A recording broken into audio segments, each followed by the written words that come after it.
I'm Adam Becker.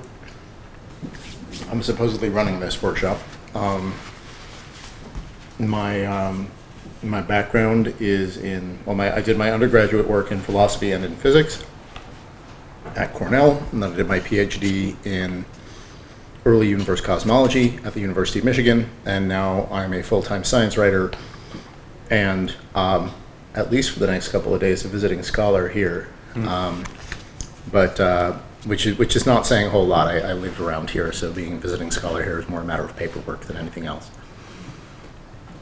And I wrote this book, What is Real? The Unfinished Quest for the Meaning of Quantum Physics. And I thought that people around here might be interested in hearing about how the process works. Totally. Yeah. Oh, I did forget a step here.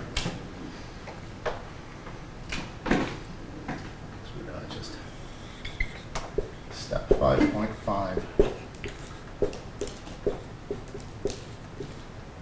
Grants, question mark. We'll get to that. Anyone who's going to show up has probably shown up. And if more people trickle in, that's fine. So is this your first popular book? This is my first book.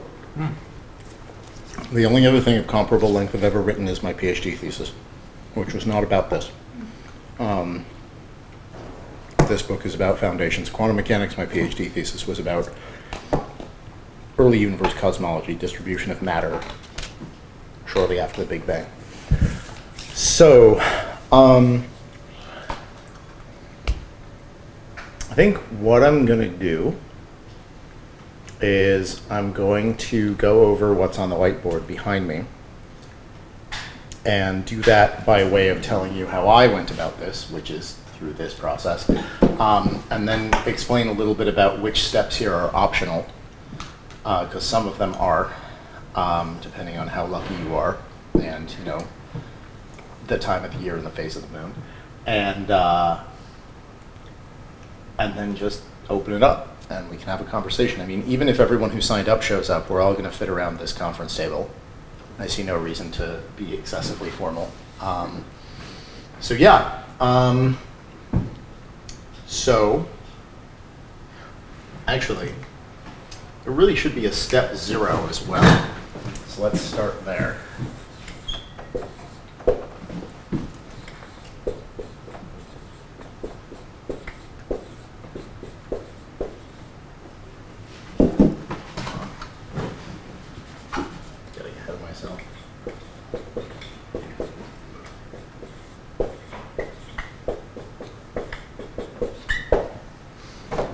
So the very first thing you have to do is figure out what you want to write about, and who you're writing it for. Defining your audience is incredibly important. So I had this bee in my bonnet about the foundations of quantum physics, and over the years I had done a bunch of research and realized that there was a strange historical story regarding the foundations of quantum physics. And I thought, okay, well, I'd like to write a book about that. You know, I can't find a good book about it. Maybe I could write a book about it. That would be fun. It would also be fun to go to the moon. I don't know how to make any of these things happen. I don't know how one goes about writing a book. But I knew that I wanted to write a book about this, and I knew that I wanted it to be for a wide audience. It didn't seem like the kind of thing where you absolutely have to know the mathematics in order to understand what's going on, especially given the interpersonal stories. And also, I just like popular science books, so I thought it would be fun. I was not wrong, but it was also a lot of work. With that in mind, I ended up embarking on a career as a science writer. I will spare you the twists and turns of how I went from being a PhD student in cosmology to being a full-time science writer. We can talk about that later if you want, but it's not really relevant to how to make this work. Point is, about 2 years and change after I finished my PhD, I found myself in a position to write a book proposal. And I had spoken with a friend who had written a couple of books named Anil Ananthaswamy. And Anil explained to me that this is how the process works. So he said the first thing you need to do is write a sample chapter. And then you write a chapter that is basically going to give agents and publishers an impression of what your book will be like. Now, that doesn't mean that it has to be a chapter that will appear in your finished book. And indeed, the sample chapter that I wrote for What is Real is not a chapter that appears in the book. Bits and pieces of it are scattered throughout the book. There are 2 chapters in particular that sort of contain most of what was in the sample chapter. But really what I did was I sat down and thought, okay, what's the most compelling story that I can tell that will give a reader an impression of the kind of thing I want to go after in this book and will let me explain some of the concepts at work here. And so I just went for something right in the middle of the story I ended up telling in the book. I told the story of a guy named John Bell and how he came up with a very famous theorem called Bell's theorem, which is chapter 7 in my book, is Bell's theorem, though the background is in earlier chapters. But I decided that was going to be the opening, that was going to be the sample chapter, because it was just the most gripping and compelling piece of the story.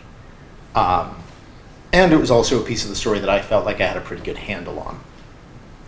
And it let me play with a lot of the ideas that I wanted to unpack in the book. Come on in. Sign up on the sheet there.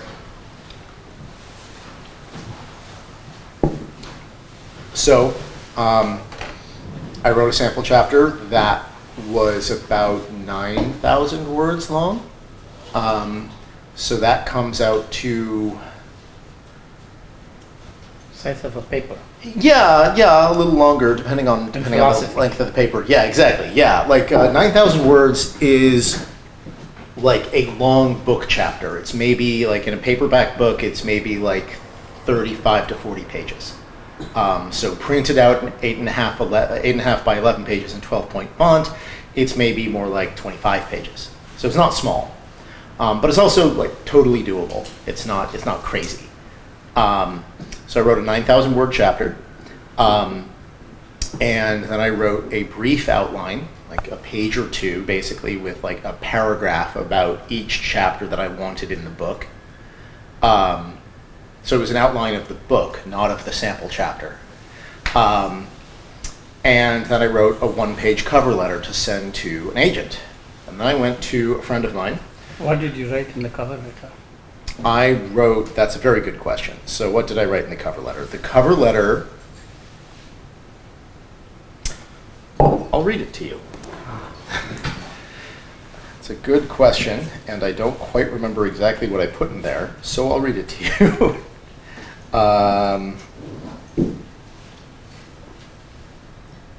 Let's see here.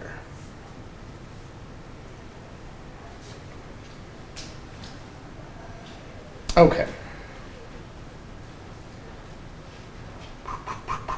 Okay, I'm not going to read you the whole letter. It's actually longer than I thought. It is 1 page, but it's like a full page. So it's it's the length of a long email. Come on in.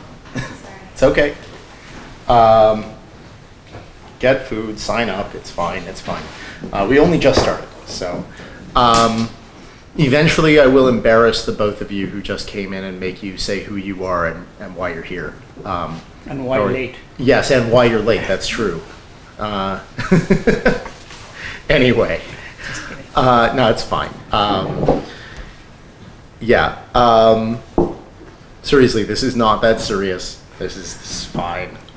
So in the cover letter was the length of a long email. It's like 1 page. I'm looking at it now. It's maybe 500 words, 1,000 words the tops. It's not that long. So basically, I outlined what the book would be about in a couple of paragraphs, and then I gave a couple more paragraphs about what the structure of the book would be, which, yes, that's also in the outline, but it's also nice to sort of lay it out. And then a couple of paragraphs about who I was and why I wanted to write this book and why I was the right person to do it. And then I ended with something a little bit unusual, a paragraph including quotes from experts in the field of foundations of quantum mechanics explaining why they agreed with me that this was a good book that should be written. Because one of the things that I did when I was writing my sample chapter was I went around and spoke with a small handful of experts, like maybe half a dozen philosophers and physicists. And you recorded their opinions and then quoted them? Yes, yeah, and I told them what I was doing. I said, look, I don't have a book deal. I'm working on getting a book deal. I want to talk with you as part of my research for putting together a book proposal. Do you mind if I quote you in the cover letter? And they said, yeah, it's not a problem. And so, you know, like and these were like well-known names. Yeah. Well-known names in the field of quantum foundations. So, for example, I have one philosopher saying, one physicist, in quantum foundations, the boundary between physicists and philosophers is blurred. But one of these people said, I'm unaware of any good popular book on the history of quantum mechanics and how the current situation regarding interpretations came about with a full interpersonal story. It's sorely needed. And then I had a few other really good quotes like that. And so I put them all into the cover letter, and then I closed with a couple sentences. I said, you know, I hope you'll be interested in representing me. I've attached a sample chapter along with the outline of the book. I'm eager to hear what you think. So I sent that to a big name, famous agency that I will not name, who represented a different friend of mine. And they wrote back quickly saying, we'll get back to you within, 2 or 3 business days. And then they did. They said no, which if you're going to say no, saying no quickly is good. And so then I thought, okay, well, I could send it out to, a dozen different agents. But instead I'm going to try one more thing. I'm going to go back to my friend Anil, who walked me through this, and say, hey, do you mind putting me in touch with your agent? So I showed him my sample chapter, and he said, I really like your sample chapter. I'd be happy to write you a letter of introduction to my agent. I said, that would be great. So he did that. I sent his agent the cover letter along with the proposal, along with the outline and sample chapter. And his agent wrote back in less than a day with a long list of detailed questions that made it clear he'd read the whole thing, which was extremely impressive and made me very happy. I also knew that Anil's agent had represented not only Anil's books, but a couple of other books that I had read and enjoyed, one of which was relevant to this. It was about the early history of quantum physics, not the subject of my book. Who wrote that? It's a book by Manjit Kumar called Quantum. Yeah, exactly. So yeah, and that brings me to another thing. I found agents by going to friends of mine who had written books and asked them if they could put me in touch with their agents or introduce me. That is one way to do it. It is a good way to do it. Another way to do it is to find books that are like the book you want to write. Hopefully not too much like the book you want to write, otherwise you might not be able to write your book because it already exists.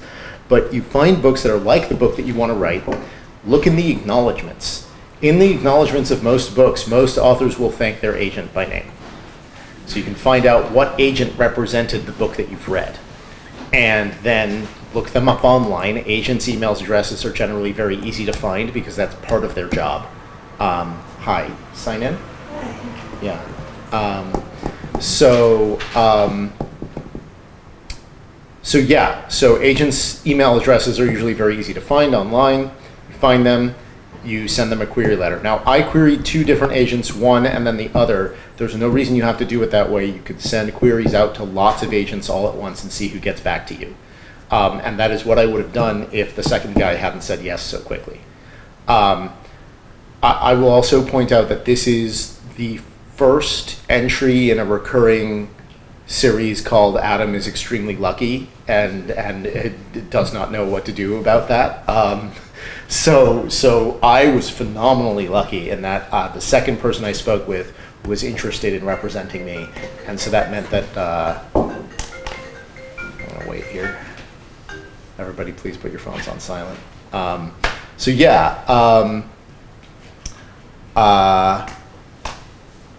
Sorry, lost my train of thought. Yeah, so I was very, very lucky in that I found an agent in less than a week. That is not normal. That happened because I had worked hard, but mostly because I was very, very lucky and knew the right people. That being said, you can find an agent. You don't have to know anybody to find an agent, but it might take longer. The other thing is sometimes agents find you. I know people who are professional writers or who are not professional writers, but who somehow got their writing out into some sort of major media outlet, like, an op-ed in the New York Times or something like that, and then had literary agents contact them and say, hey, I like your writing. Have you thought about writing a book? So if that happens, you can skip step 1. You can even skip step 0. I know people who have literary agents who are still trying to figure out what they want to write about. So sometimes you can skip steps, and sometimes you can do them in different orders. Now, the people who've never written books, who have literary agents who don't know what they want to write about, they still have to figure out what they want to write about and for whom. And they will eventually have to write a sample chapter unless they're phenomenally famous. But yeah. Or like, say that you have, I have a friend who has somewhere between 250,000 and 500,000 followers on Twitter. So she found an agent without any real trouble and then wrote her book proposal, wrote her sample chapter after she had the agent, if I'm not mistaken, because the agent came to her because she had, hundreds of thousands of Twitter followers. Which brings me to another thing, platform. Agents and publishers will want to know what kind of platform you have, what kind of reach you have, what audience you have. I had none, basically. When I got an agent, I had worked for 6 months as an intern at New Scientist magazine, so I had written, a couple dozen small news articles and 1 or 2 longer news features.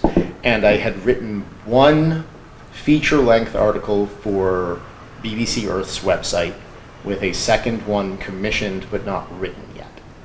And that meant that my agent was taking a real risk on me by taking me on. I also had I think literally 1/10 the number of followers on Twitter that I do right now. So yeah, I was pretty unknown. I still don't think I'm that well known, but I was definitely much less well known at the time. But my agent took me on, and I worked with him to write a full book proposal. So what a book proposal contains, that's what I'm going to use this column for. I was going to use it for things not to do, but there's really not that many things not to do. Elements of a book proposal. Book.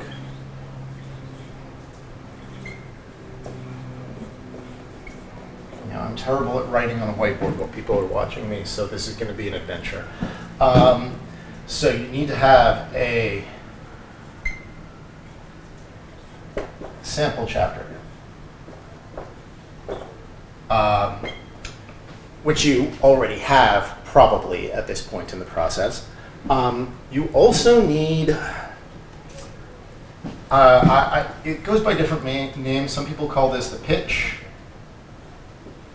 Some people call it the introduction. Point is, you need to make an extended argument for the existence of the book. This is like taking the cover letter and blowing it up from 1 page to about 10 or 15 pages. So the sample chapter is probably going to be the longest single section of your book proposal. The pitch or introduction is definitely going to be the second longest. That sample chapter can be the same as... Yes, yeah, absolutely. You're going to work with your agent. Once you have an agent, your agent sort of becomes your editor for the process of writing a book proposal. So it is probably going to be the same chapter that you wrote to get the agent in the first place, but your agent is probably going to have some suggestions about how to change it. Mine did. They weren't huge, but that was because I had already polished it to within an inch of its life, because I was terrified that I wasn't going to find anybody because nobody knew who the hell I was. So you need a sample chapter, you need a pitch or an introduction. A little secret about this part of the book proposal, which also gives you an idea of what it should look like. The introduction to most popular nonfiction books is descended from this part of the book proposal. So the introduction to my book is like 80% of the content in there appeared in some form in this part of my book proposal. So think about what you usually find in the introduction to a book. You find some compelling hook or anecdote or something that pulls the reader in. You find literally an introduction to the ideas in the book. You lay out, the author has laid out what's in the book and why, and basically makes an argument to the reader to trust, for the reader to trust the author with their spare time for the next couple of weeks. Now that's what's in the introduction to a book. In the pitch part of the book proposal, it doesn't have to be quite like that. You don't have to worry quite so much about pulling the reader in immediately. But you need to do roughly the same thing, except the argument that you're making is not, hey, trust me with your spare time for the next few weeks, buy this book, or at least get it from the library. The argument that you're making is, hey, give me money, give me time, publish my book. This is why you should publish my book, because my pitch is so good. But those two things often look very similar. So think about, but you're also not, when I say that, you're not actually going to say explicitly in the pitch, this is why you should give me an advance and a contract and sign me to your publishing house. You would say, this is why this subject is important, and it's never been talked about in this way. So that's that part. Other things that go in. You need to talk about the market for the book and competition. So the market for the book is, who do you see buying this book? Is it a book that is for people who are interested in starting their own business? Is it a book for people who never liked physics in high school but have found themselves curious about it? Is it a book for people who usually read pop history books? Like, who is it for? So I said that my book was for the intelligent layperson, the intelligent, interested layperson. So not someone who needs to be persuaded that quantum physics is something interesting, not someone who has any background in quantum physics, but like, say a medical doctor who's a smart person who doesn't know anything about physics, or a historian, or just like an architect, or just a smart person who doesn't know anything about the subject at hand, but who already thinks it's interesting. So you need to talk a little bit about that, but another way to talk about that, and that's where the competition comes in, is you need to talk about the kinds of books that are like your book. And the kind of tone that you're going to go for in your book. So I said, I'm going to write a book that is for the intelligent layperson, intelligent, interested layperson, and it's going to be aimed at a wide audience, but still a serious work of nonfiction. It's going to be, I think I said it's going to be like The Making of the Atomic Bomb or The Emperor of All Melodies, but it's not going to be a doorstop like both of those books are. Because publishers do not want to publish doorstops when you're an untested new author. They will only give you so much rope that you can use to hang yourself. But more specifically, I had to list other books that were like the book I wanted to write, but not too much like it. So I had to say, okay, Manjit Kumar's book, Quantum, this is a similar book to the book that I want to write, in that it's a book about the history of quantum physics. But Kumar's book and many other books on the history of quantum physics look at the early history of quantum physics and then relegate the later history to a chapter or two. I want to invert that structure. There's so on and so forth. There are other books where I say, this is a book that's like my book, but it's different in this important way. And ideally, these should be popular, widely read books. The only exception is, if there's a book that covers exactly what you want to cover in your book, you better hope it's not a popular book. So for example, there is a book that covers almost exactly the same sort of stretch of history as in my book, and doesn't cover it in exactly the same way, but it's similar. But it's a purely academic book. It's published by an academic press, written for an academic audience. It is intended not for a wide audience at all. So I mentioned it in my Martin competition, and I said, this is a book that actually does a reasonably large fraction of what I want to do, not all of it, but some, but nobody read it because it's published by an academic press. So yeah, so you need to do that in the market and competition section. You need to, this is the hardest part, at least for me, talk about yourself. You need to have a couple paragraphs about who you are, what your background is, what your experience is. This doesn't have to be more than half a page. But basically, you need to give whoever's reading this thing an idea of who you are, what you've done in the past, how your experience is relevant to this book, and why you're the right person to write it. Some of which should have been in your cover letter. I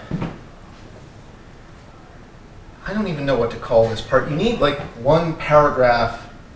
I'm gonna call it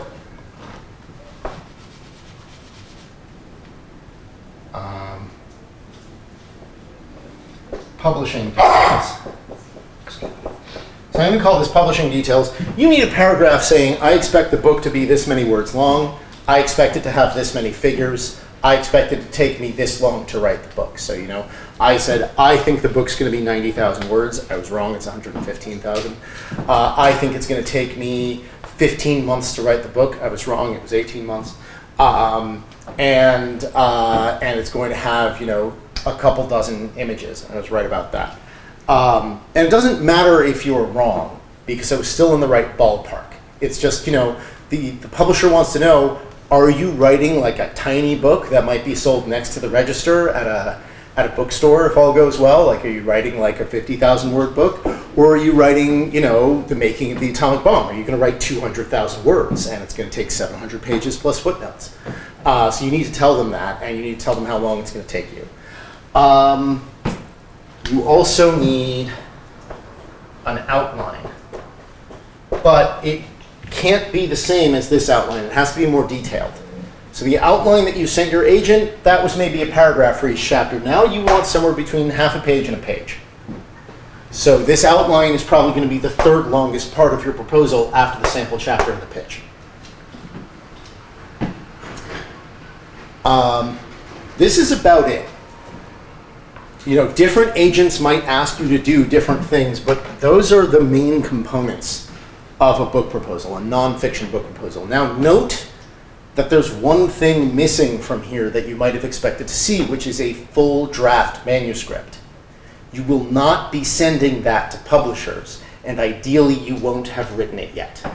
So if you want to write a book based on your dissertation, that's fine, you can do that, but unless it's something you already wrote for some other purpose, do not write the whole book. Don't write it in advance.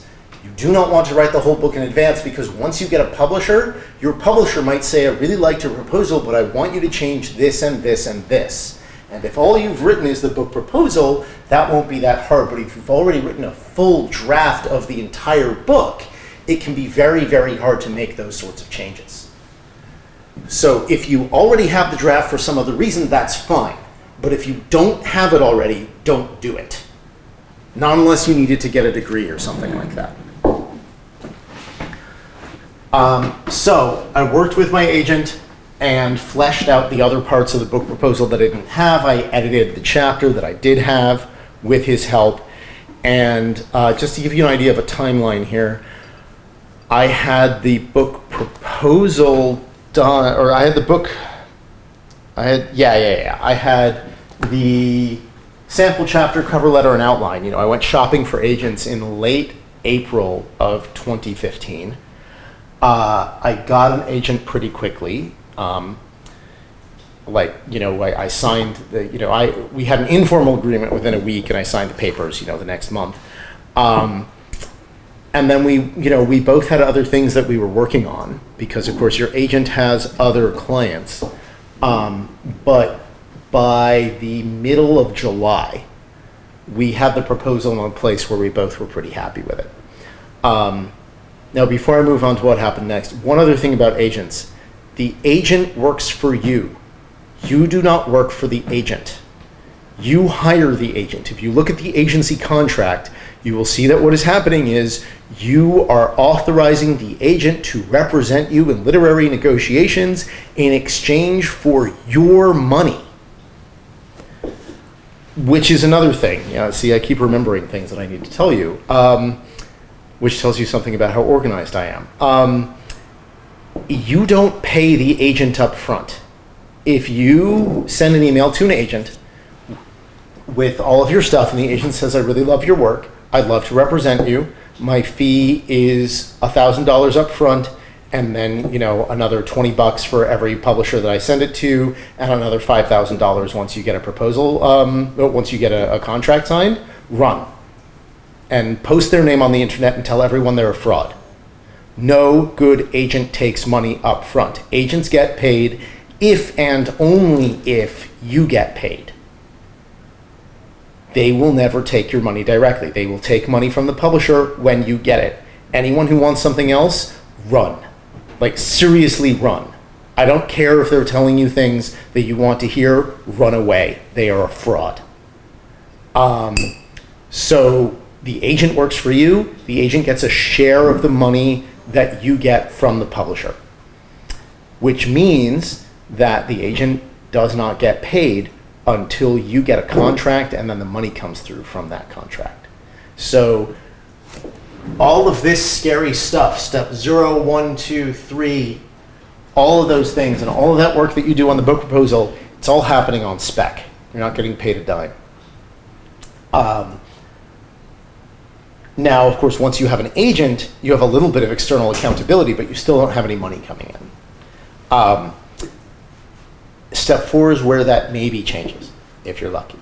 So, middle of July 2015, my agent took the proposal and he sent it out to 30 different publishers, all at once.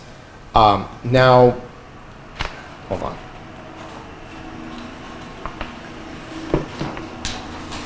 The deal is, you'll see, if you go to most major publishers' websites, especially trade publishers, you will see that they say somewhere on the website, we do not accept unsolicited manuscripts. Now, this is why you need an agent. But remember before when I said if you're really, really lucky, the agent will come to you? Well, if you're really lucky, then the publisher will come to you. There are some fortunate souls out in the universe who have, I don't know, really popular YouTube channels or write columns for, national newspapers or things like that, who will, skip many of these steps and just have the publisher come to them and say, hey, I would really like to talk with you about you writing a book for us. Now, in that situation, sometimes people get agents anyway, but that's a solicited manuscript. And if that happens, you can throw most of this advice out the window. I have no idea what's going on, but you've done something right. And you should count yourself fortunate. But it does happen. But for the most part, if you want to write a book with a major trade publisher, you need an agent because they will not accept unsolicited manuscripts from anyone who's not a registered agent. When I say trade publisher, does everybody know what I mean? Okay, raise your hand if you're not sure what I mean. Okay, yeah, okay. So, no, this is important. I'm sorry, my phone keeps buzzing. I'm going to turn it off. There. So, a trade publisher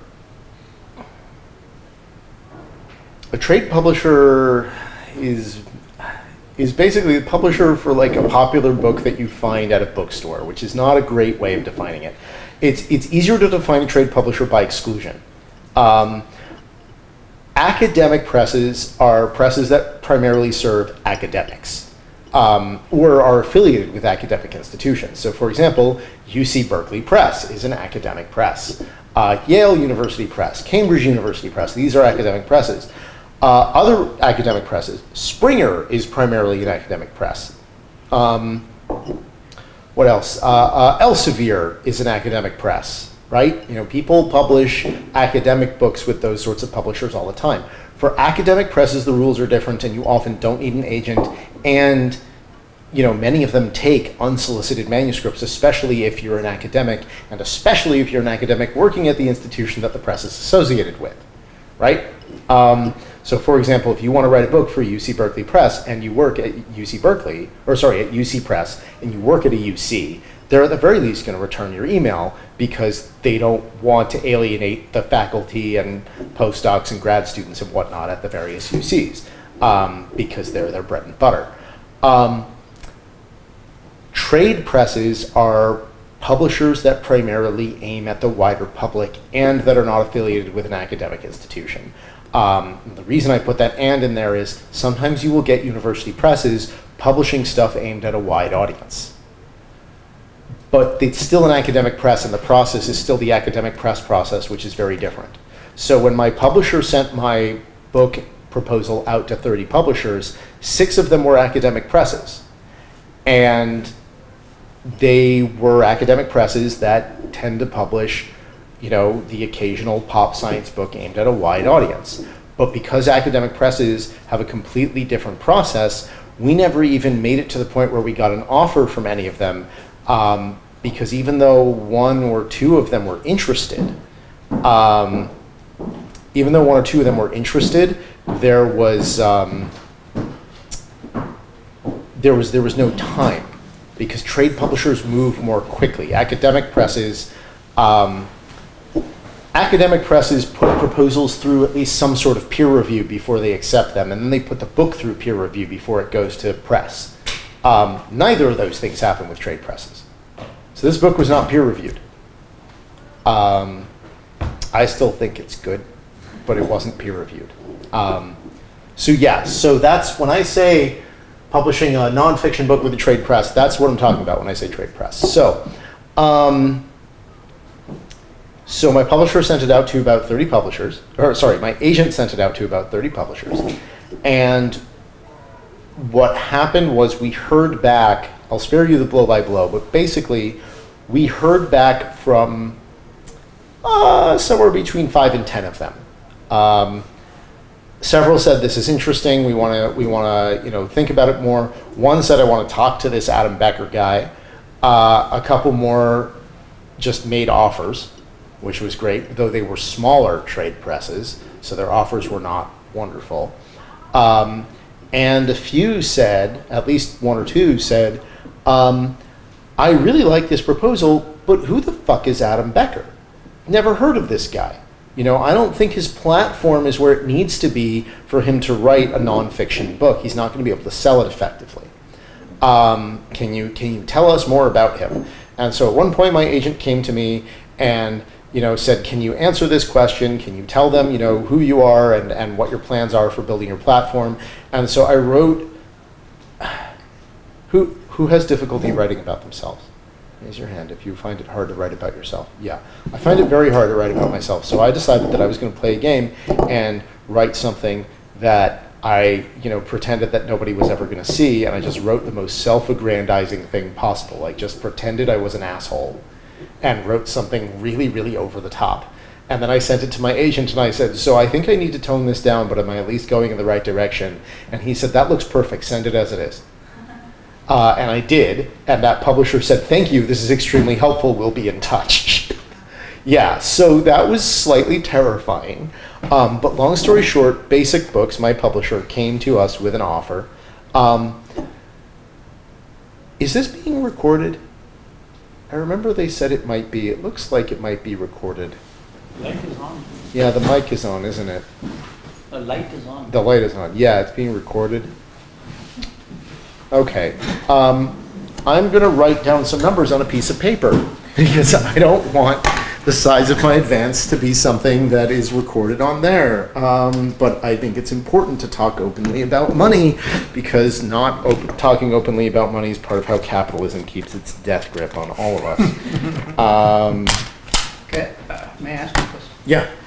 So if the trade press does not send the books out for peer review, then when the book proposal goes, how do they decide that they want to publish this book? Yeah.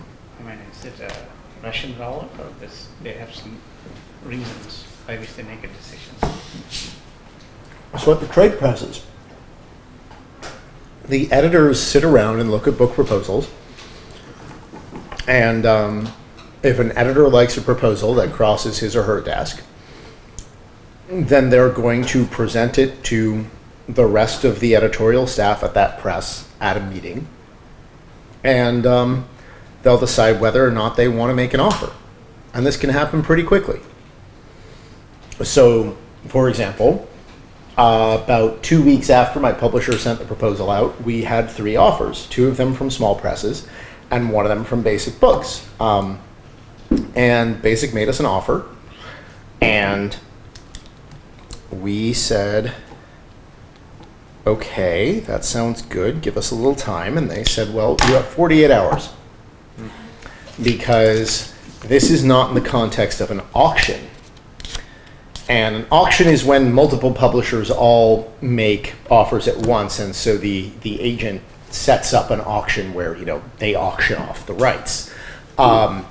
Because, by the way, that's another difference between trade presses and academic presses. Academic presses generally take copyright. Trade presses take rights. So I retain copyright on this book, but Basic Books has the distribution rights and the publishing rights. Anyway, they said it's outside the context of an auction. You have 48 hours.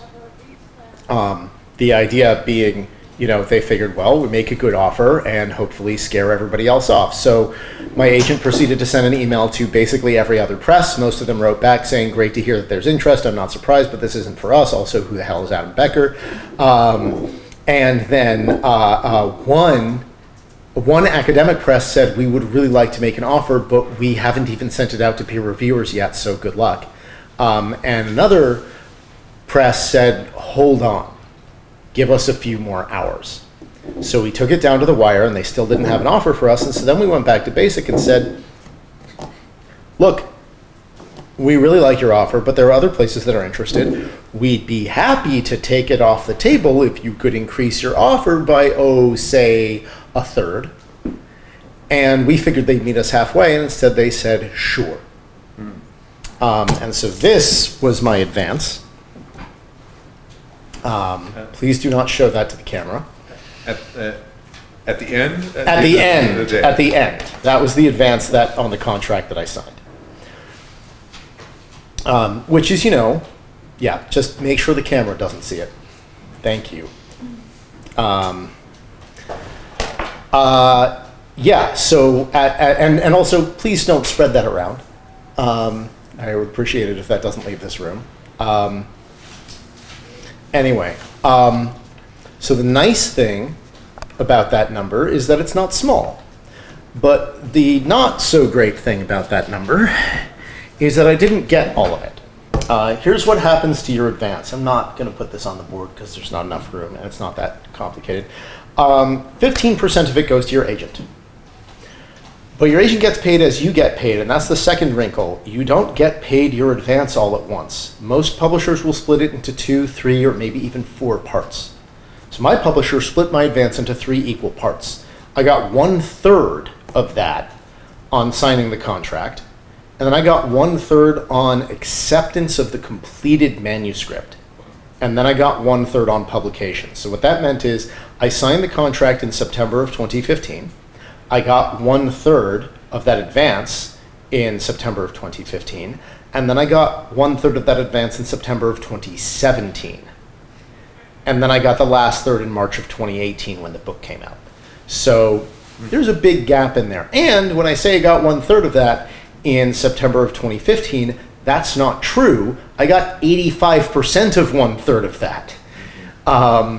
So now that number maybe doesn't look quite as big as it did. It's still not nothing, but it's not enough to live off of for sure. And that's where step 5.5 comes in. But before we get to that, step 5, obviously I was very happy when I got the contract. And I celebrated, and I went out for drinks with friends, and then I thought, oh shit, I'm on the hook to write 90,000 words. And the longest thing I've ever written for public consumption are 2 3,000 word articles for the BBC. What the hell was I thinking? What did I just do? And if you don't deliver the book, you have to give back the money. So I was terrified. I can talk about my writing process if you want. I think after I go through all of this, we're really almost done, and we're only about halfway through our time. But yeah, I feel like writing process is something that's different for everybody. And so the most I'll say about it for now is just I realized pretty quickly that if I thought about my task as writing a 90,000 word book, it was never going to happen. But if I thought about my task as writing 600 words today as part of the chapter section that I'm working on and just focusing on whatever part of the book was in front of me, then eventually the task would get done. But I also wanted more money because I need to eat. And so that's where step 5.5 comes in. It is good to apply for book grants. There are many of them out there for nonfiction books. I wish there were a centralized database for them. There is not. I have not been able to find a book grant search engine, probably because people looking for book grants by definition tend not to have very much money, so there's no money in setting up a book grant search engine. But I can tell you that the Alfred P. Sloan Foundation, which I'm sure you've all heard of. Raise your hand if you have not heard of the Alfred P. Sloan Foundation. What? The Alfred P. Sloan Foundation. Yeah, everyone's heard of them. They fund all sorts of radio and TV and movies and stuff, but they also fund a lot of books. They are devoted to the furthering science, technology, economics, and medicine, but they're also devoted to furthering the public understanding of those fields. So if you're writing anything that is related to public understanding of any of those fields, you are eligible to apply for the Alfred P. Sloan Foundation book grant. And I can talk about how much that is on the camera because that's a matter of public record. You can go find out the size of the grant that they gave me on the Alfred P. Sloan Foundation website. They gave me $50,000. I didn't have to split it with my agent. So that is generally the most that they'll give you.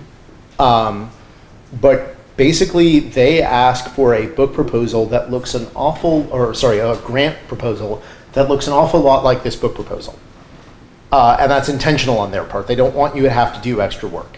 The only extra things that they ask for a book contract. In other words, you can't apply for the Sloan Foundation grant until you have the publishing contract in hand. So they ask for a book contract. They also ask for a diversity statement. And they ask for a budget. And the budget is not that hard, especially if you work for yourself like I do. Primary component of my budget was my own time.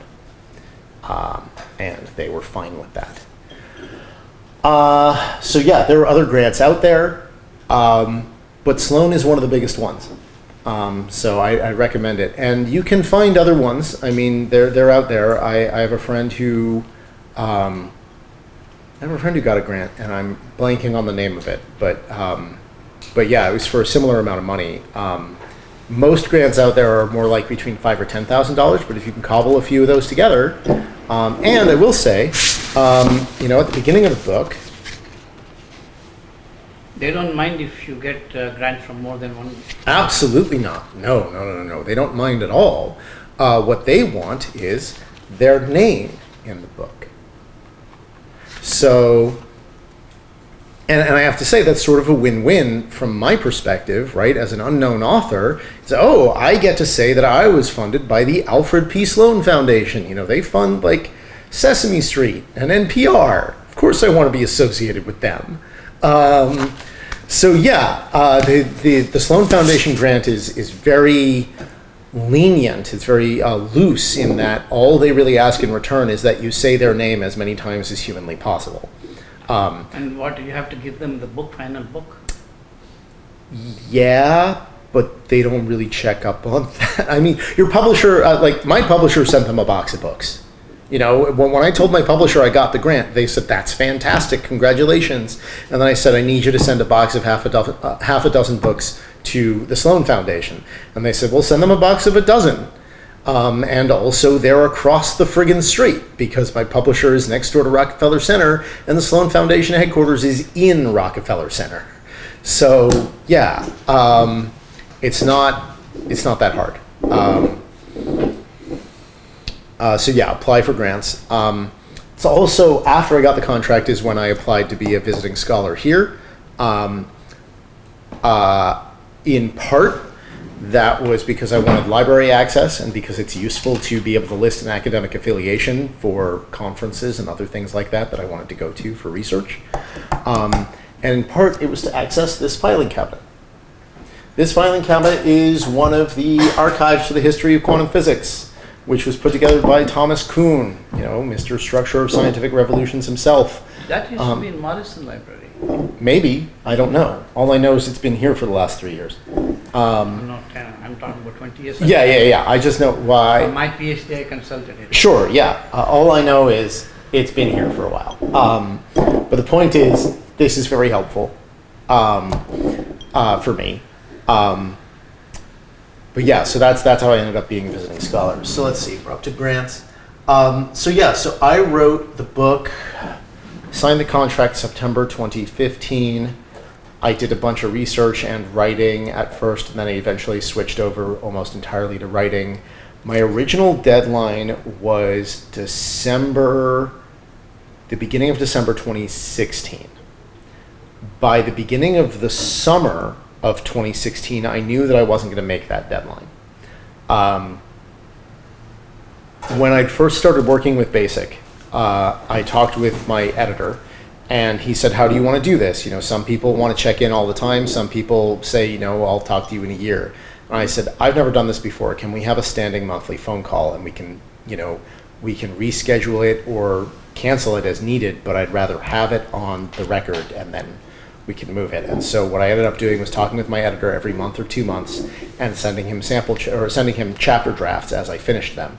This is the editor at BASIC. Yes, this is my editor at BASIC. That's right, yeah. Once I signed the publishing contract, my agent sort of left the process mostly. He came back in toward the end. Once you sign the contract, your editor at your publisher becomes your editor. And your agent is someone you go to for disputes. So that editor is a good editor. That editor is a very good editor. Very, very happy with him. So I asked him, "What do you think of the outline?" And he said, "The outline looks good. I think you've got a good plan here." And I just gave him some thinking about how I was thinking about moving forward. He said, "That all sounds reasonable. Go for it and send me chapter drafts if that's what you want to do." And so by the time I was about 6 or 8 months in, I guess it was about 9 months in, I had sent him maybe 4 or 5 chapter drafts. And so he knew I was making good progress. And I said, "I'm going to need an extension." And he said, "That's not a problem. You're making good progress. Let's wait until sometime in the fall when you're a little closer and we'll be able to see how much of an extension you'll need." And so there's a longer story here, but basically I got an extension to March of 2017 for the first draft. And so March 2017, I had a completed draft, and I sent it in. And then I spent the next 6 months editing that draft. And then once edits, and that was something I did in conjunction with my editor. Then once we were both happy with it, we sent it to the copy editor. And then the copy editor went through and found like spelling mistakes, grammar mistakes, inconsistencies, that kind of thing. And also, I realize this sounds like the height of luxury coming from academia, but the copy editor formatted all my references and my bibliography for me, which I really wish I had known that she was going to do, because I spent a lot of time on it and she changed it all to match the format that BASIC wanted to use. So that was not something that I needed to spend time on. by the end of the fall in 2017, the book was done. The book was at the printer and was being laid out. And at that point, there's a step that's not on here, which is waiting. Because at that point, oh right, there was also one other thing that happened in their legal review. The legal team at Basic read my book and came to me and said, we're worried about this part, and this part, because we think that you need to get permission to use a quote of that size. And we found out that that person that you said that mean thing about is still alive, so they might sue you, so you need to put allegedly in there, and so on. Once the legal team signed off on it, that's when acceptance of the manuscript happened, and I got the second chunk of the advance. This legal team, they know anything about quantum physics? No. I also had to, it was a part of my publishing contract, I was responsible for all images and paying for rights for all images. So I hired an illustrator and paid for image rights for the photographs in my book, and spent time securing those rights and figuring out how to, acknowledge them in here. But by like December 2017, all of that was over, and the book wasn't coming out until the end of March. So then I kind of waited and did other work for a while, and then about 6 weeks before my book came out, the publishing or the Publicity Machine sort of started up. So something that happens around the time that you submit the book to the copy editor is your publisher will send you, if your publisher's any good, your publisher will send you a Publicity Worksheet, where they ask you, just an enormous amount of questions, worksheet, questionnaire, whatever you want to call it. It's like 10 pages long, and they ask you a lot of questions related to, marketing, basically. Take it seriously. How thoroughly and seriously you take that questionnaire, or whatever you want to call it, will determine a lot about how seriously the marketing team will take marketing your book. At one point on there, there was a little section where it said, please summarize your entire book in 500 words or less. It said, please summarize your entire book in 500 words. And I worked on it, but I couldn't get it down to under 500 words. And so I sent it in, I talked to my publisher, I talked to my editor, and I said, I'm really sorry I couldn't get it down below 650 words. And he laughed for 30 seconds straight. And then he said, oh, dude, you're in so much trouble. And he explained that that wasn't a maximum. That was a goal. He said a lot of authors, especially authors coming from academia, will just write 2 sentences. And just in general, don't take the publicity questionnaire very seriously. Take it seriously. It's very important. If you want to go through this process, presumably you want to sell copies of your book.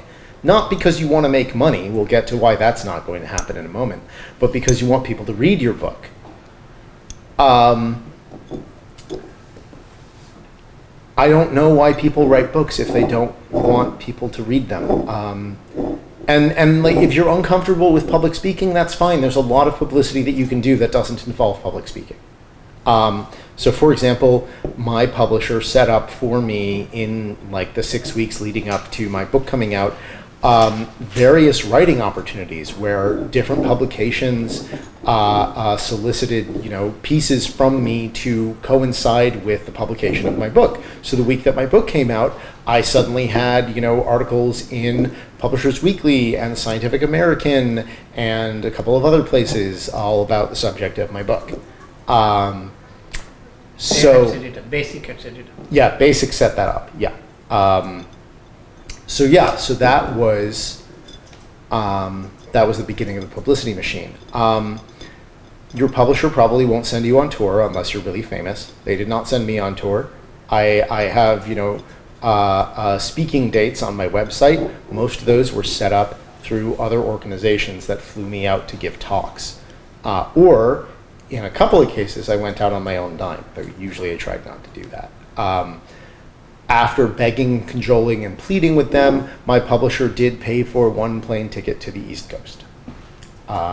Just the plane ticket. Round trip, so I could get home. So yeah, book tours don't happen. But you should take publicity very seriously. You know, my publisher set up a publicity meeting for me with the publicity team about 6 months before my book came out. The timing worked out that it looked like I might be able to be there in person, so I set it up so that I could be there in person. Now, was that necessary? No. Did it help? Probably. So my publisher assigned me a publicist from their team. You know, I'm not the only person that publicist represents, but I made sure to send her absolutely everything that I set up and to make it very clear to her that if there was anything that she thought was a good idea, that I would do it. So she set up everything that she could think of because I'd already told her, yes, my answer is already yes. I cleared my calendar for months, and it paid off. Now, is that why my book sold, you know, a reasonable number of copies? No, a lot of that had to do with the, you know, large number of reviews it received, and I still don't know why or how that happened. But it couldn't hurt. So yeah, take publicity seriously. The day that your book comes out, don't schedule anything else. Just pretend that you're homesick for the day. Don't go anywhere. Definitely don't get behind the wheel of a car. Don't operate heavy machinery. Yeah, that's about it for the process. One or two last things. So royalties, i.e. the reason you're not going to make a lot of money off the book. So don't do this for the money. So the advance that you get is an advance against royalties. So I'm going to give you a cartoon example. Say that, and these numbers are made up. You'll know that they're made up. Say that my book had a manufacturer's suggested retail price of $10. Say that my advance had been $1,000. And say that I had a deal with my publisher that, you know, say that my publishing contract said that my royalties on each copy of the book sold were 10% of the suggested retail price, i.e. $1. And what that means is for the first 1,000 books sold, I would not receive anything because I still need to make back the advance. The 1,001st book that sells, I get $1. So that's how royalties work.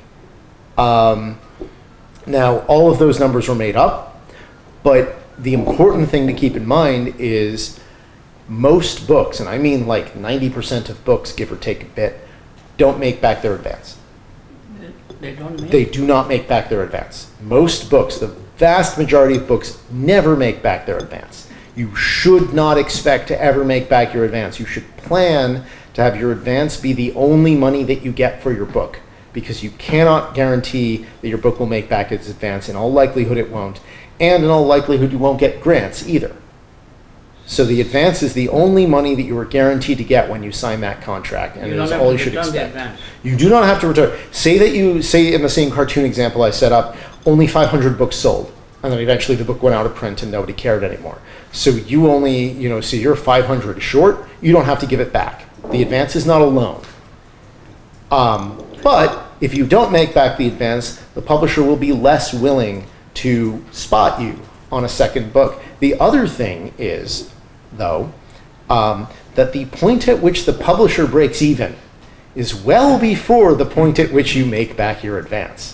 So in that hypothetical example where you sold 500 books but your advance was $1,000, your publisher might say, sure, we can give it another whirl because they made money. You didn't make any more money beyond your advance, but they probably did. Their break-even point might have been at 300 books.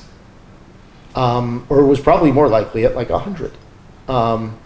So if you make back your advance, your publisher will be very interested in having you write another book. If you don't make back your advance, but you come close, your publisher will probably be willing to give you another shot. If you don't get anywhere near making back your advance, then your publisher will probably tell you, I'm sorry, but we can't, you know, do another book with you, not unless you have an idea that we like a lot more.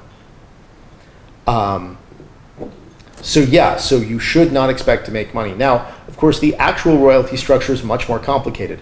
There's hardcovers, there's paperbacks, there's ebooks, there's audiobooks. There's the question of rights for books sold in other territories and other countries and other languages. There are also, in some cases, sliding scales, ladders that you can climb. Like if your contract might say if you sell X many books, the first X many books you sell, you get this percentage, but then the next many, you get this larger percentage, and so on. But yeah, royalties are complicated, but the basic idea with royalties in the advance is relatively simple, and most of it's academic. You should not expect to make your advance back.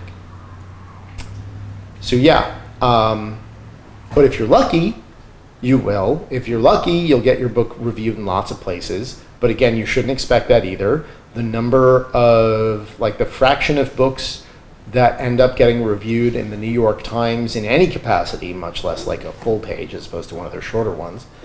So the number of books that get reviewed in the New York Times, I think, is somewhere around 5% of all trade books published get reviewed in the Times. Most books, over 50% of books, get reviewed in Publishers Weekly or Kirkus. What? Publishers Weekly or Kirkus. So Publishers Weekly and Kirkus are publishers that, they publish reviews earlier than anyone else, and basically, they get their hands on a book on the uncorrected proofs of the book. I should talk about proofs. They get their hands on the uncorrected proofs of the book, and then they review it, and so their review comes out a good 2 months before the book is released. And if they star that review, having a starred review can be an indication that you're going to get some traction with the other major publishers when your book actually comes out for reviews. But they don't star most of their reviews, maybe 10% or fewer. Proofs and advanced review copies. About 3 months before your book comes out, you're going to get an advanced review copy. That is going to be based on the publisher's proofs, which you may get at the same time as the advanced review copies come out, or you may get them a month or two in advance. You need to go through those with a red pen and make sure that nothing got screwed up. 3 months before my book came out, I discovered a massive error that had been introduced in the typesetting process. And if I had not caught that, that would have been bad. These things happen. The copy editor doesn't do that? The copy editor does do it, but typesetting happens after the copy editor gets it. So typesetting can introduce errors After sometimes. typesetting, you're responsible as author. Mm-hmm. You and the managing editor, yeah. That is for the basic books. Yes. So yeah. But all that being said, Basic did very well by me. They walked me through this whole process. They knew I hadn't done it before. They did a very good job. I had my agent in my corner in case I had any disputes. I did not have any disputes. My publisher even gave me a lot more freedom than authors usually get on things like the title of my book and the cover design of my book, because ultimately your publisher has final say over both of those things.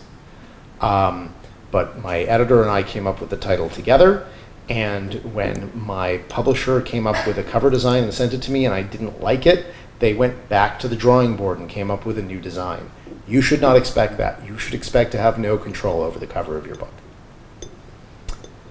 And on that inspiring note, yeah, we've got well over half an hour, and I need to finish my lunch.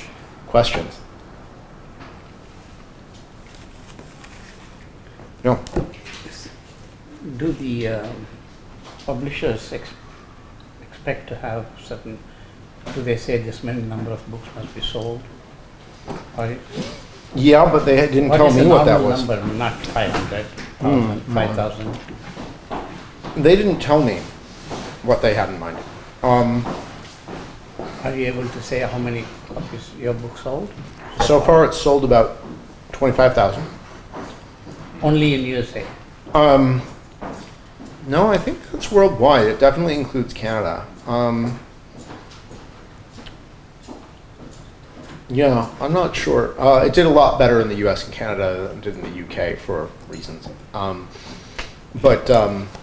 also there's just more people. Publisher Keeps track. Yeah, I don't know what a normal number is. I can tell you that 25,000 is pretty good. 25,000 is pretty good. Yeah. For a first book from an unknown author, I'd say, the anything between 5,000 and 10,000 is respectable, and anything over 10,000 is great. Someone once told me that when you make a book proposal, if you say that you yourself guarantee selling such certain number of books, that's kind of makes it more interesting. I didn't have to do that. I didn't do that at all. No. I don't know if you I walked in a little bit late, so I don't know if you've already talked about this, but the idea to write a book, did that come to, was that something you wanted to do, or did someone approach you after you wrote an article? Yeah, so both things happen, but for me it was something I wanted to do. Yeah. And then you mentioned that prior to you deciding to write a book, you had only written 2 articles that were 3,000 words apiece. Yeah, well, those were the only long things I'd written. I'd written a lot of short things. Oh, I had been an intern at New Scientist magazine for 6 months, and they put you to work there. So I wrote about 24 articles and also helped program about half a dozen interactive features in about 6 months. But none of those articles were longer than about 1,000 words. They were all published by them. Huh? They were published by them, all those. Yes, all those things were published by New Scientist, yeah. But you didn't have to go there. From wherever you were interning. I was working, when I did that, I was working out of New Scientist San Francisco office, which doesn't exist anymore. Yeah. I guess maybe the underlying question there is, how much do publishers care about how much you've written before? Is it all based on the sample, or are they reticent about not having a published history? I am really tempted to just give a flippant answer and say that's a really good question and just leave it at that, because I don't know. I'll tell you this. Given my relative lack of experience at the time, I do not think that I would have been able to get a book publishing contract without a PhD. Because the PhD certainly carries some weight. And especially given that it was a PhD in physics and it's a book about physics, that helps. Yeah. If my PhD was in physics but I wanted to write a book about art history, I don't think that would have gone over as well. Especially because, I'd also written a fair bit about physics at that point. Yeah. I deliberately waited to send my book, my sample chapter out to agents until I'd had one article published in the BBC, and I waited to send it out to publishers until I'd had a second article published in the BBC. So I could point to these two things, which got a lot of traction on the BBC, and the BBC is a pretty good place to get exposure, right? They're one of the biggest publishers in the world, or biggest media organizations in the world, biggest reach. So that certainly helped, but on the other hand, it wasn't a lot. And I also had people telling me, you should wait until later in your career to do this, and that had been something I considered, but I also had my friend Anil saying to me, no, you should just do it now. It's a good idea for a book. You should write it. And Anil is smarter than I am, so I listened to him. He's here at Berkeley, right? Sort of.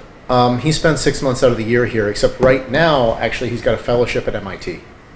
So he's not around right now. But yeah, what was I going to say? Yeah, so how much do they care? I don't know. If somebody comes in with, how about this? The less well-known you are,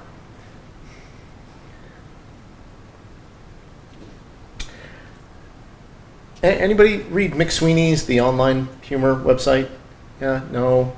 Okay, there's this thing on there about the snake fight portion of your PhD thesis defense. It's just a frequently asked questions, and on there they basically say, you know, the better your PhD thesis, the smaller the snake. But of course the small stakes can be poisonous. So I think it's sort of similar here. If you don't have that much of a writing background and you know, you aren't that far in your public writing career, your proposal better be really good. And if you are a well-known writer, I mean, if you've written books before, or if you have, you know, an enormous platform of some kind, like you're the host of a TV show or something like that, then, you know, the snake can be small. Your proposal doesn't have to be that good. So, yeah.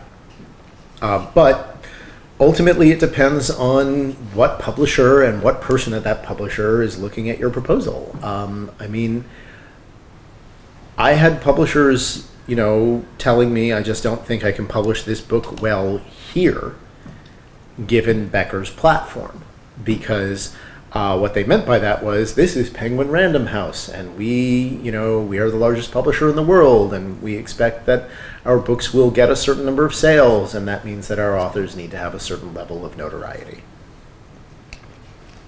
No. More questions. I know you have questions. I hope that I have convinced you, if of nothing else, then that I am not scary. Well. I have two questions. First one is, I mean, this process of getting an agent. Yeah. You had somebody who wrote a book, and let's say that I didn't know. Yeah. Then can you find someone who can find an agent for you? Like, no. What about this guru.com? You go there and I see there are so many guys who advertise as, I know, I'm a publishing agent. I have no idea. My guess is to say no.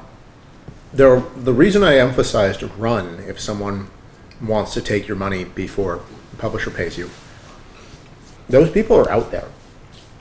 There are people out there who will say that they are publishing agents, who will take your money and then not do shit with your book. There are also people out there who will not take your money and will also not do shit with your book, right? You know, one of the dangers of getting a big name, fancy, high-powered agent is if you are their brand new person and they are, you know, actually not that good at their job and mostly just shepherding the high-powered clients that they already have, they might just not care that much about your book and instead, you know, give more of their time to their other clients. There are all kinds of horror stories about agents out there. The good news is most of those horror stories and most of the predatory agents are in the area where most people want to write books, namely novels. The process for novels is completely different, and I don't know a damn thing about it. I know that if you want to write a novel, you have to write a draft of the whole thing first. And I also know that it's just a completely different ecosystem. I also know that if you want to write a memoir for these purposes, that's treated as if it's a novel. You have to write a draft of the whole thing first. All I can tell you about is nonfiction that's not a memoir. And for that, the process looks like this.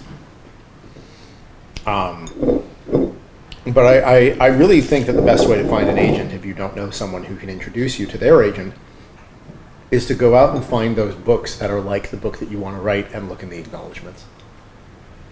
Any writer worth their salt will thank their agent in their acknowledgments. I mean, I'm immensely grateful to my agent. I didn't think I was going to get to write a book. I didn't think any of this was going to happen. Why would I get to write a book? I mean, there's something phenomenally egotistical about it, right? You know, you think that you're going to write over 100,000 words and people are actually going to spend money to read it. And, you know, I didn't have the usual credentials that authors have. You know, I had a PhD, but I had not been writing for that long. I had only written for the BBC and New Scientist. I mean, here's a little exercise for fun. This is the hardcover. It came out in March 2018. This is the paperback. It came out 2 months ago. Compare the bio on the back of this to the bio on the back flap of this. So on the hardcover it says, Adam Becker is a science writer with a PhD in astrophysics. He has written for the BBC and New Scientist and is a visiting scholar at University of California, Berkeley, Office for History of Science and Technology. He lives in Oakland, California. That sounds like maybe, the sort of person who might write a book. But this sounds more like the sort of person who might write a book. Adam Becker is a science writer with a PhD in astrophysics. He has written for the New York Times, the BBC, NPR, Scientific American, New Scientist, and other publications. He is a visiting scholar at University of California, Berkeley's Office for History of Science and Technology. He lives in California. All of those other publications happened after the hardcover came out. Arranged by Basic. Arranged by the publisher. Some of them were arranged by Basic. Some of them happened because my book came out and it made me much better known than I had been before. The New York Times was not arranged by Basic. The New York Times happened because someone at the New York Times read my book. So yeah, same thing. Well, yeah, NPR was a little of both. But yeah, yeah. NPR means you did a radio show with them. No, I wrote for them. I wrote for their website. Oh, I didn't know that. Yeah. Could you see yourself doing this again? Yeah, I just had a phone call with my agent this morning, so I'm doing it again. So I was very, very, very lucky. My book did make back its advance. And my book made back its advance. Oh. And again, in the spirit of being, full disclosure about money, so there was the number on this piece of paper, including the grant from the Sloan Foundation, which is $50,000. I can tell you that the total amount of money that I made from this book, and this really doesn't leave this room, was about 3 times the number written on this piece of paper. I was going to say Yeah, that. so that's pretty good, and I'm very happy about that, but that's over the course of 3 years, which is not as good. But the fact that I made royalties back at all, like the fact that I made back my advances, started getting royalties at all, much less getting them relatively quickly, is incredibly rare. So there's a sense in which I'm a very bad person to run this workshop because I did not have a representative experience.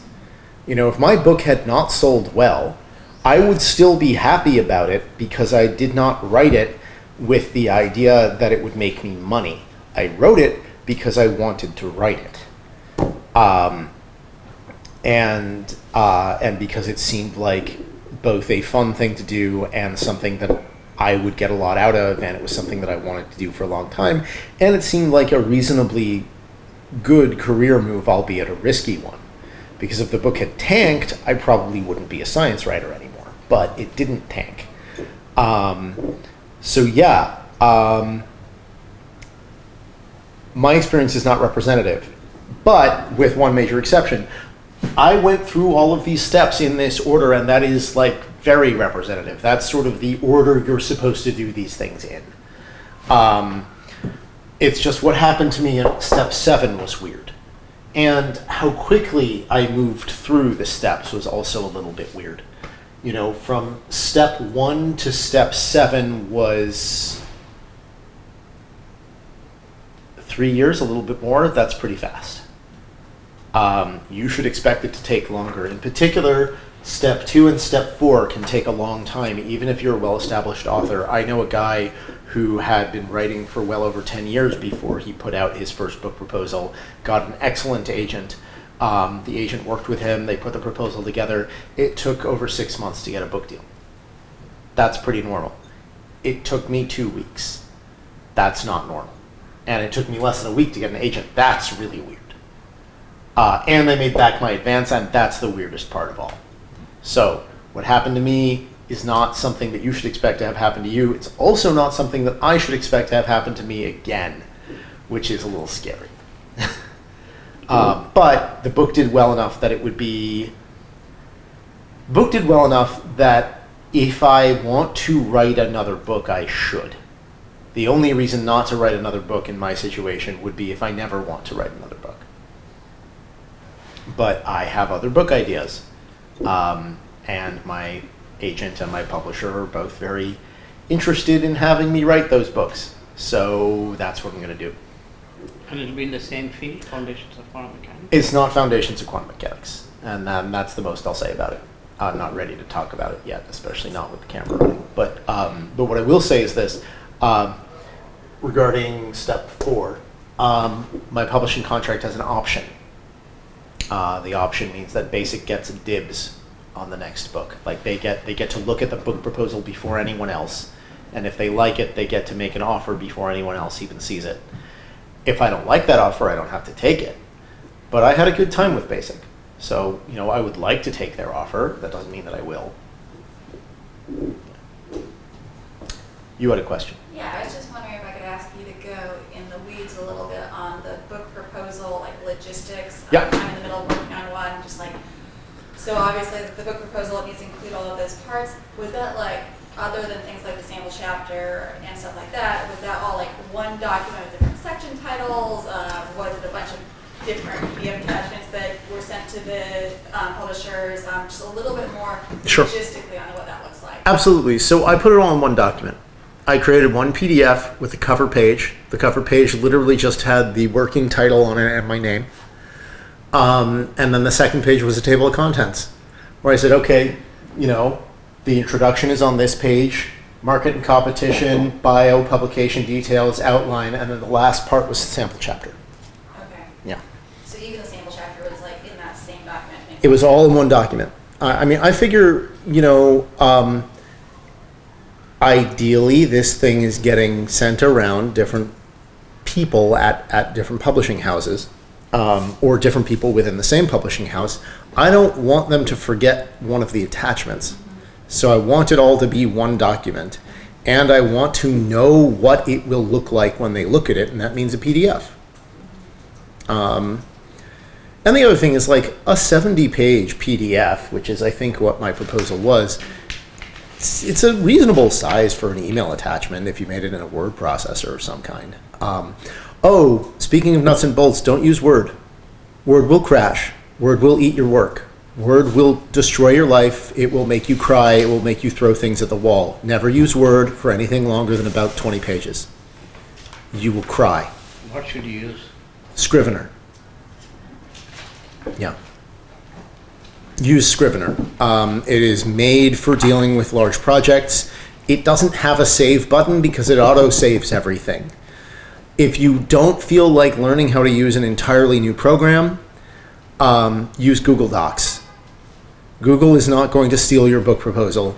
Google is not going to, they'll data mine your book proposal, but they're not going to steal your ideas and write your book for you. Google knows that there's no money in it.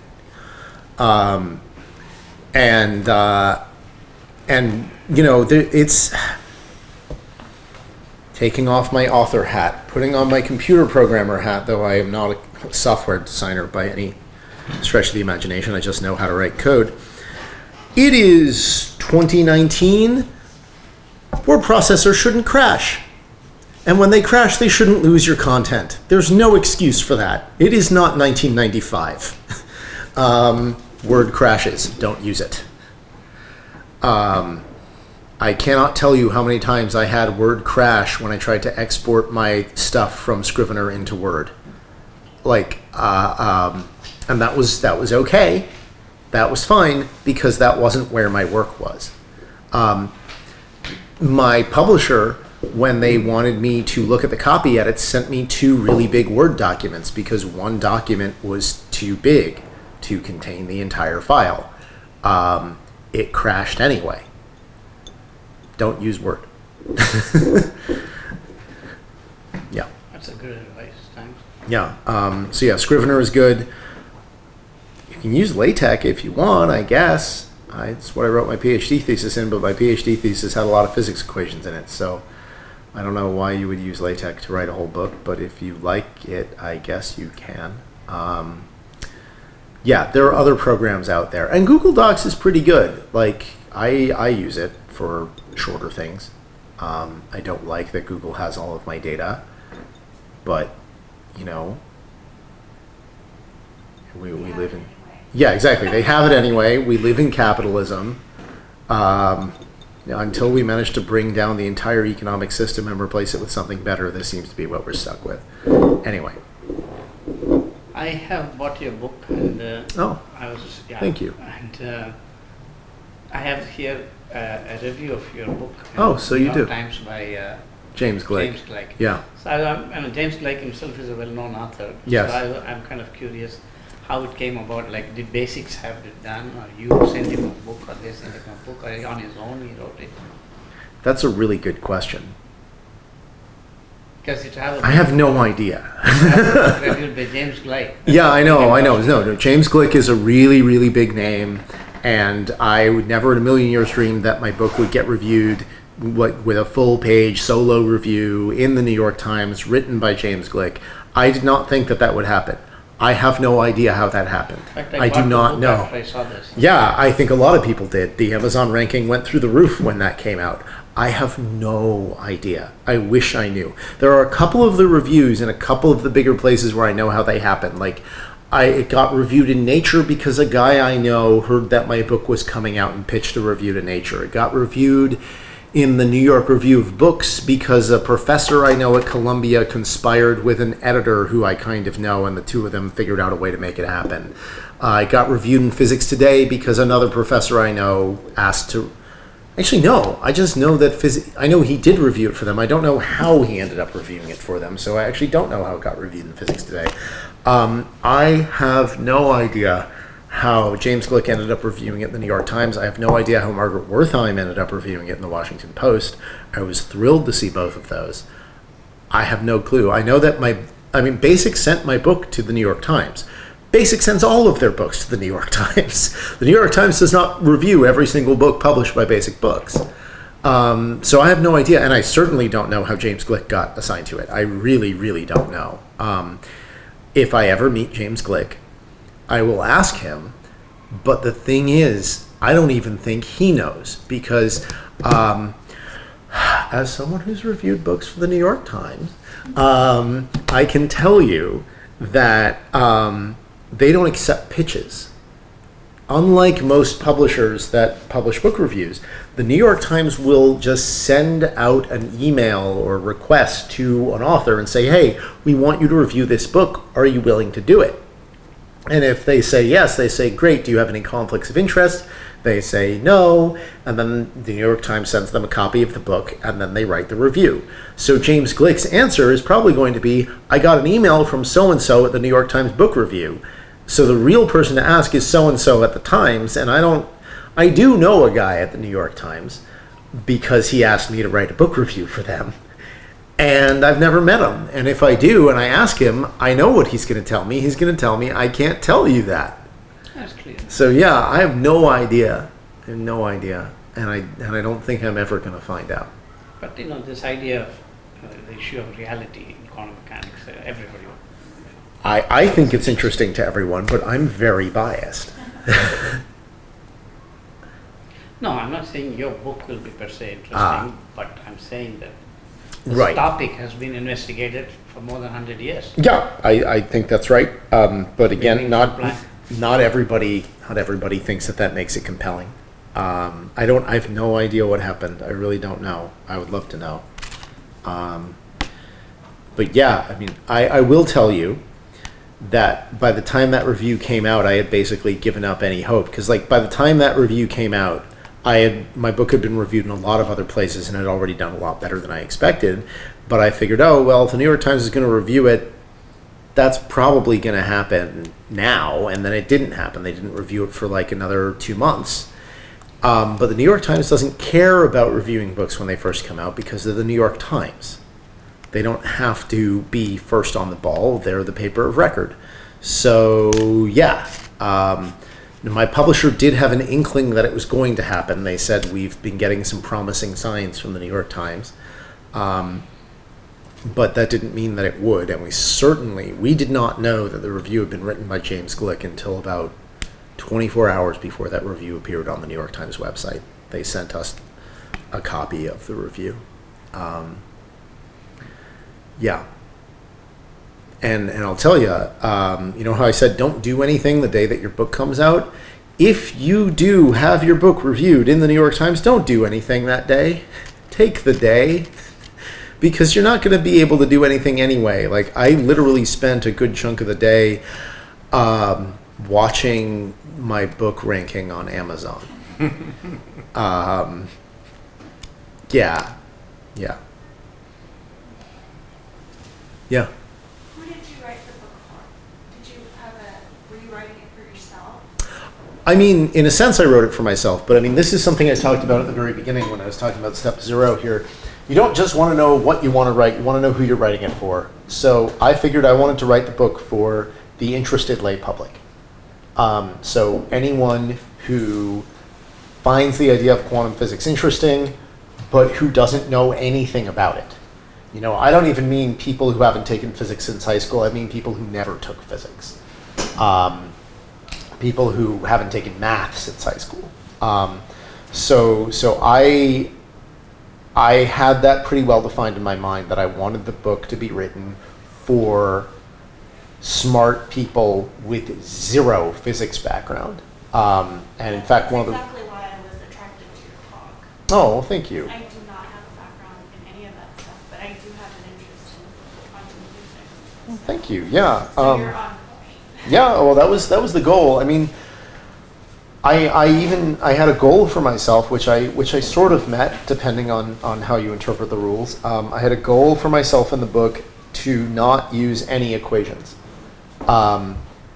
I did end up having one equation in the book, but I wrote it out in words rather than using, you know, numbers and symbols. And the equation was 3 times 2 equals 2 times 3. I feel like that's a pretty simple one. So yeah, and that's the only math that's anywhere in the book. I do, at one point in the book, walk the reader through a logical argument for a particular proof in quantum physics, but I do that without any math, and I signpost at the beginning of that section. I say, if you don't want to know the details, you can skip the next section, and you won't really miss anything. So yeah.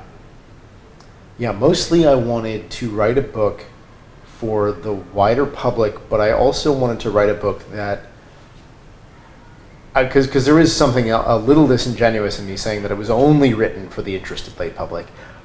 I also wrote this book to persuade, right? This book is a little bit of a polemic, and so I wrote it for physicists as well, to try to get other physicists to take another look at this area that, you know, a lot of people have dismissed as not real physics. Now that you have written the book, Yeah. maybe I can ask, Yeah. what is your motivation in doing this workshop, which I appreciate you did because it's very timely for me. But UC Berkeley's been good to me. You know, the university has been very helpful for me in writing this book. And I thought it'd be nice to run a workshop. That's it. You know, and it's always nice to have an excuse to come on campus. I like this campus. But yeah, it seemed like a fun thing to do. We're happy that maybe at the university there are many people who are at this stage of thinking about a book writing. Yeah, I mean, I definitely, I didn't know any of this when I was in graduate school. I remember the first time I asked someone how this process works was after I had finished my degree, and I was talking with a guy who'd written a couple of books, and I asked him how it worked, and he told me basically this, and I thought, oh wow, you have to find an agent?